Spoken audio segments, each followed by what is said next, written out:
Em busca de uma boa história de vida e um bom momento surpreendente e crítico, conheci uma mulher invisível brasileira. Mas quem é ela? Que relação tem com a mulher invisível dos quadrinhos e o que tem a nos dizer de surpreendente e crítico? Meu caro ouvinte, essa é a nossa viagem de hoje.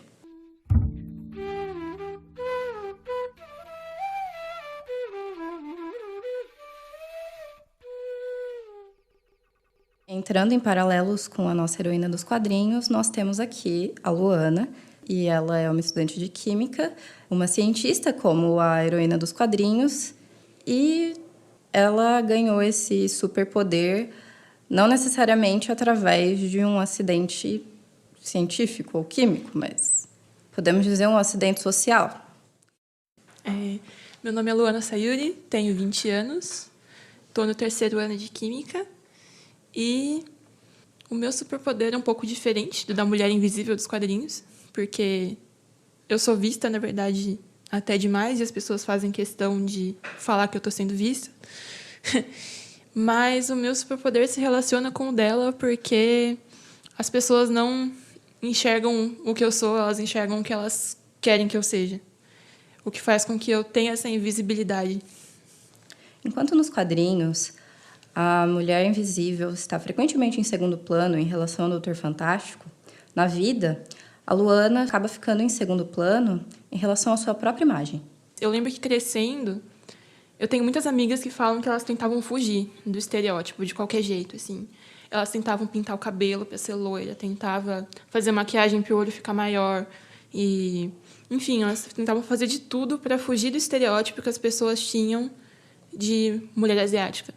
Uhum. E eu lembro que enquanto eu crescia, assim, adolescente, eu fazia de tudo para tentar entrar nesse estereótipo.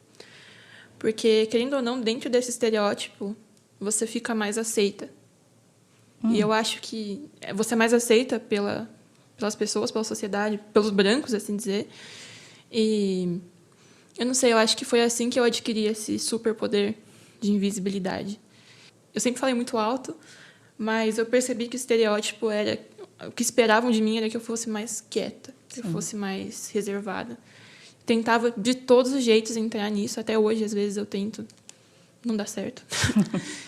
E esperavam de mim que eu sempre fosse muito inteligente, que eu tirasse muitas... que eu não tivesse tantas dificuldades assim, com as coisas. E foi uma coisa bem presente enquanto eu crescia, enquanto eu estava no fundamental, no ensino médio. De que às vezes me perguntavam alguma coisa e eu nunca conseguia falar não sei. Sim. Porque, tipo, você tem que saber. E na família da minha mãe, que é a parte branca da família, eu nunca me sentia, assim, deslocada no sentido de, sei lá, me ignorarem, assim, por eu ser japonesa. Mas, às vezes, eu cresci e algumas coisas passaram a me incomodar bastante, assim, sabe? Sim. Porque eu estudo japonês há bastante tempo e às vezes eles falam, fala alguma coisa em japonês, como que fala isso, como que fala aquilo, e não sei o quê. E de começar a perguntar algumas coisas, de alguns trejeitos, assim, eu fico... Meu e do meu pai, às vezes. Eu fico, a gente não é bicho, sabe? Então, ouvintes, vocês já sabem qual é o poder de invisibilidade dela? Hoje nós vamos falar sobre a invisibilidade amarela. Qual foi o momento no qual você se viu como amarela? Olha, de me ver como amarela, assim, eu acho que eu não consigo lembrar de um momento muito específico, assim, em questão de falar, nossa, eu sou uma mulher amarela. Porque, sei lá, eu só não consigo lembrar de um momento, mas eu consigo lembrar de alguns momentos, assim, que eu consegui perceber que eu não estava no meio da branquitude, porque os amarelos não estavam no meio da branquitude, os asiáticos não eram brancos. Porque, para mim, só existia essa separação racial, brancos e negros, e, para mim, eu estava entre os brancos. E eu lembro de vários momentos, assim, eu não sei qual veio primeiro, mas os que vêm na minha mente eram de aulas de história, que o professor falava sobre políticas de embranquecimento no Brasil, com os imigrantes da Europa. E eu lembro que ele perguntou quem que veio nessa coisa assim, de embranquecimento, e eu lembro de ter citado os imigrantes japoneses, porque foi numa época próxima, assim. Ele falou, não, embranquecimento. Eu fiquei, ué? Eu falei, tá bom, né? Então, tá bom. E outro momento foi quando eu estava assistindo um filme sobre a história do Bruce Lee. E ele casou com uma mulher branca e a mãe dela estava assim, extremamente brava porque ela tinha se casado com ele. E pra mim, eu fiquei, ué, mas por que ela tá tão brava assim? Eu lembro que ela tava brava por causa da questão dos netos. Eu falei, ué, mas eles vão ser brancos, eles não vão ser negros, assim. Por que que... Eu lembrava que isso nos Estados Unidos era uma questão. Eu falei, por que ela tá tão brava assim? Eles não vão ser negros, eles vão ser brancos. Ela falou, meus netos vão ser amarelinhos. E aí eu fiquei, ué, como assim? Não entendi. Tanto que essa percepção minha de ser amarela demorou tanto que eu fui ver o meu cadastro no vestibular, assim, e tá lá que eu me declarei como branca. E aí eu fiquei olhando para aquilo e falei, caramba, louco. E eu me declarei como branca há muito tempo. Acho que eu comecei a me declarar como amarela, assim, depois que eu entrei na faculdade. Uma coisa interessante é esse destaque entre a situação, por exemplo, nos Estados Unidos e aqui no Brasil, porque essa coisa do apagamento amarelo aqui no Brasil é tão forte que uma pessoa asiática pode, como a Luana, claramente passar anos se enxergando como uma pessoa branca, desde que ela aceite certas coisas e desde que ela se mantenha dentro das expectativas da branquitude, né? Para ajudar a gente aqui com essa problemática da invisibilidade amarela, a gente entrevistou o professor de antropologia do IFISH, Omar Ribeiro Tomás, que vai trazer essa problemática da invenção do Oriente pelo Ocidente. Bom, um dos avanços das ciências sociais nas últimas décadas foi justamente assumir a intersecção que existe entre a narrativa sociológica, historiográfica, linguística, antropológica e formas de poder, tá? E formas de experiência do poder, tá? E entre essas narrativas poderosas que vêm das ciências humanas, né, e não só, que estão além das ciências humanas, se destaca o orientalismo. O orientalismo é uma narrativa muito potente que se consolida, nós podemos dizer com tranquilidade, que vai se consolidar no interior de um campo científico no século XIX europeu, né, particularmente nos centros hegemônicos, né, mas não só, né, e constitui uma narrativa muito potente sobre aquilo que seria o Oriente. Né, e o trabalho entre outros, mas o trabalho do Edward Said, que é extremamente poderoso, vai destacar é que essa narrativa sobre o Oriente, ela tinha como característica, de certa maneira, aprisionar aqueles indivíduos definidos como orientais, né, como oriundos do Oriente. E aí é importante dizer que o Oriente, você tem um Oriente próximo, digamos, mas essa ideia do Oriente vai desse Oriente próximo até a China, o Japão. Quer dizer, você tem uma narrativa muito poderosa que acaba aprisionando esses indivíduos, né, para além da sua própria realidade. Então, o efeito dessa narrativa é um efeito muito poderoso, porque é como se outros falassem de você. Então você vai ter toda uma tradição, né, de pensamento que, insisto, vem da história, da linguística, da arqueologia, da antropologia, da sociologia, da ciência política, que vai começar a fazer uma construção bastante minuciosa do que seria o Oriente, né?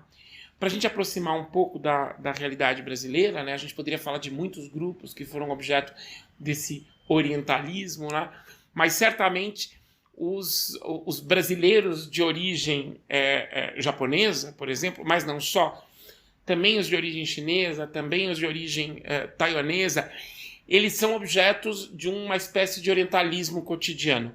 Né? O que seria esse orientalismo cotidiano? É uma forma de reproduzir na vida cotidiana, ou seja, de você reproduzir num certo senso comum, uma espécie de saber sobre esses indivíduos que se constrói antes de você se relacionar com eles. Então eu vou dar um exemplo bastante concreto.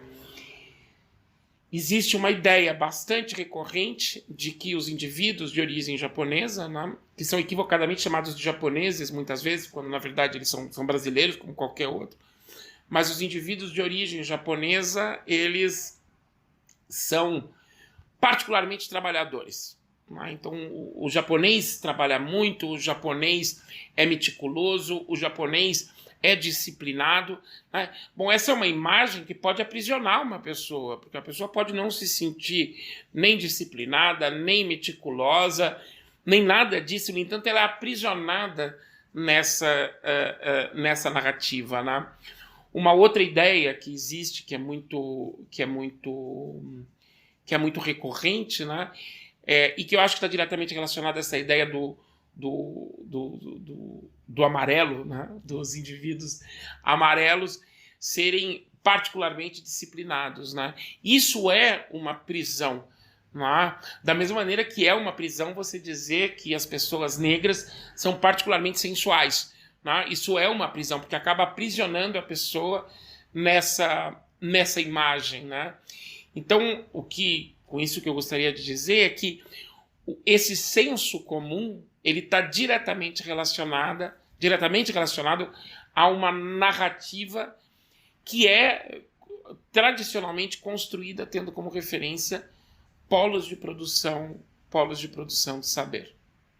Existe o trabalho de um historiador que se chama Jeffrey Lester, que é muito bom, e que ele vai tentar mostrar como é que no Brasil você tem uma espécie de rejeição, de racismo, propriamente dito, histórico com relação àqueles indivíduos que são definidos como orientais.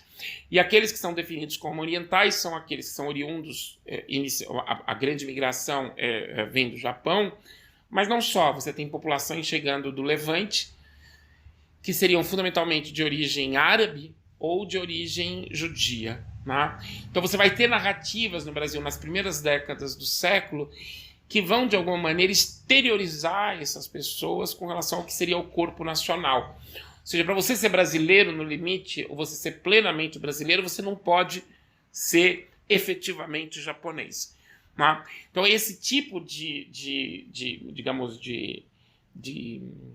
definição, né? Esse tipo de narrativa que vai sendo construída no Brasil por parte, nesse caso, de lideranças políticas, né? Lideranças políticas evidentemente brancas, evidentemente de origem portuguesa, né?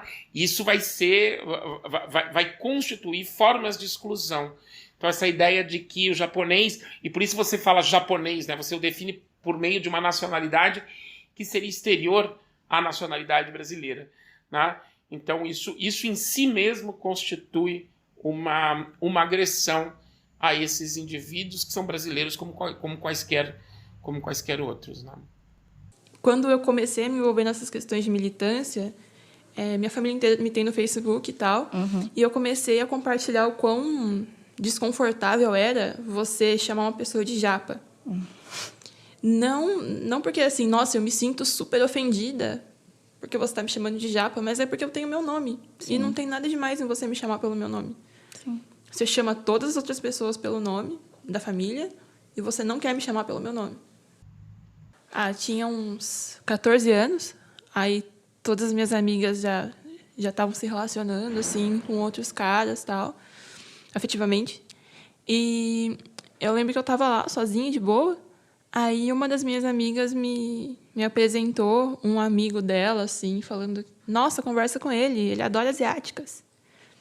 Conversa aí com ele. E aí eu fui, conversei e tal. E, não sei, depois de um tempo, na época eu não percebi, mas depois era muito óbvio que ele não estava interessado em mim de verdade, ele estava só criando uma imagem, a partir de um estereótipo que ele tinha de mim. E eram umas expectativas que eu nunca ia conseguir cumprir, porque, obviamente, era tudo fora da realidade, assim. E, sei lá, eu nunca me encaixei muito nessas coisas e eu parei de tentar também. E eu lembro que, assim, eu tentava conversar às vezes. E era muito óbvio que ele não queria conversar comigo sobre nenhuma outra coisa que não fosse a minha aparência, que não fosse sobre as coisas que ele fazia, que se relacionavam com esse estereótipo de mim. É importante ressaltar nesse ponto que ele é otaku. Otaku são aquelas pessoas que são meio obcecadas com cultura japonesa. Não obcecadas com a cultura japonesa em si, mas que assistem muitos animes, leem muitos mangás, e a partir disso elas criam uma visão estereotipada sobre o Japão, sobre as pessoas de descendência asiática, e principalmente as japonesas, e isso fica uma coisa meio desrespeitosa com a gente, assim, não só pela questão da fetichização, principalmente com as mulheres, mas pela questão do estereótipo que a pessoa cria em relação à cultura mesmo, e não sei, desrespeita as nossas histórias, a nossa ancestralidade no geral, porque a partir do que essa pessoa assiste, do que essa pessoa vê, né, ela acredita que ela sabe muito, que ela sabe tudo, e pode impor alguma coisa em cima de você, em cima da sua história, em cima da sua família. A última coisa que eu quero é compartilhar experiências, falar das minhas vivências, falar das coisas que aconteceram comigo, na minha família, de como eu me sinto, e a pessoa querer falar que no anime que ela viu não é assim, e do jeito que ela aprendeu não é assim.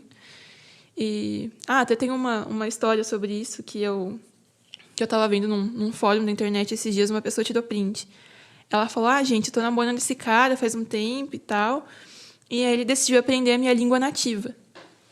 E nisso, ele tá aprendendo há 3 meses, e um dia eu estava em casa conversando com a minha família, que mora fora do país, na minha língua nativa, e ele começou a me corrigir. E depois de um tempo, ele começou a corrigir os pratos da minha mãe, ele começou a corrigir o jeito que os meus pais falavam comigo. E aí, antes mesmo de eu terminar, eu falei, eu tenho certeza que esse cara está aprendendo japonês, certeza. Aí alguém perguntou, por acaso, você está aprendendo japonês? A linguagem que ele está aprendendo é japonês? Você é japonês? E ela falou, sim, como você sabia? É meio que...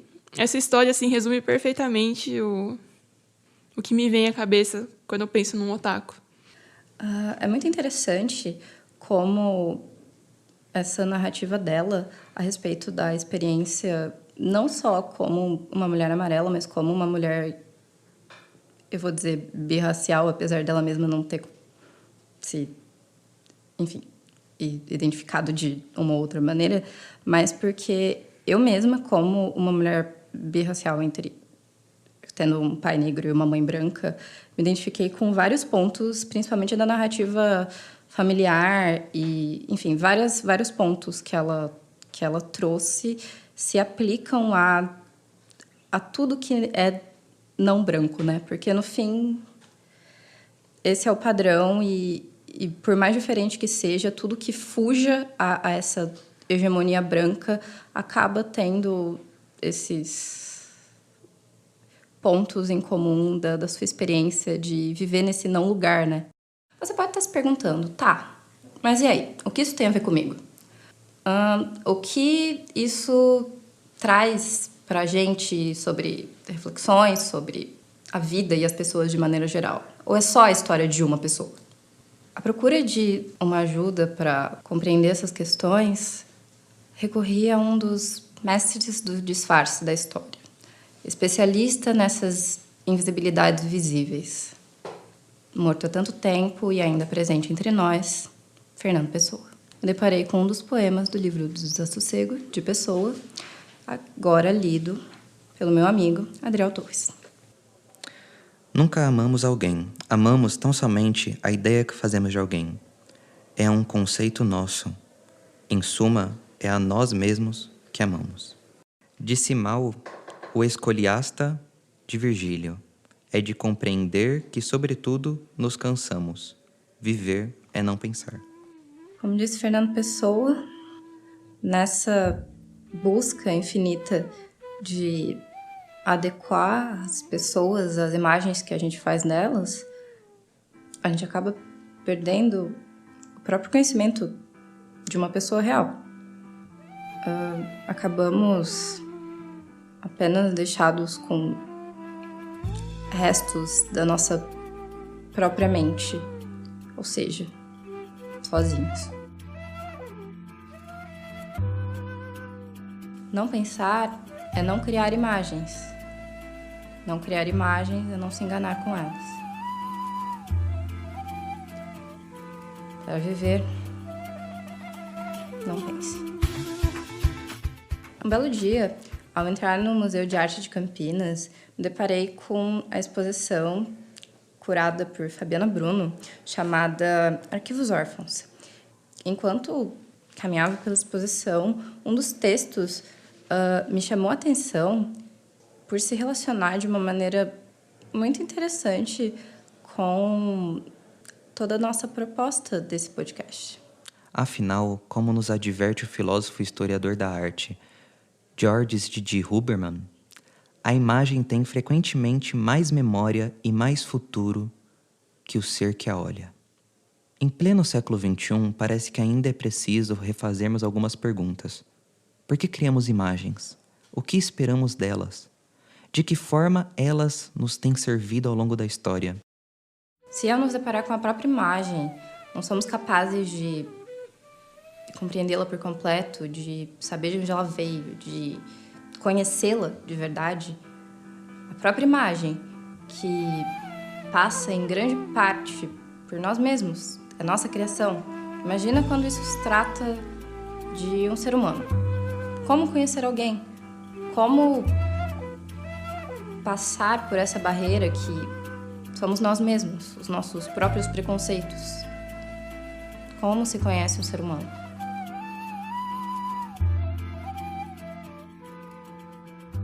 Esse podcast é uma produção do Balbúrdia, gravado por Thaís Oliveira, Adriel Torres, Laura Helena, com a participação de Luana Sayuri e do professor de Antropologia Social do Instituto de Filosofia e Ciências Humanas da Unicamp, Omar Tomás Ribeiro.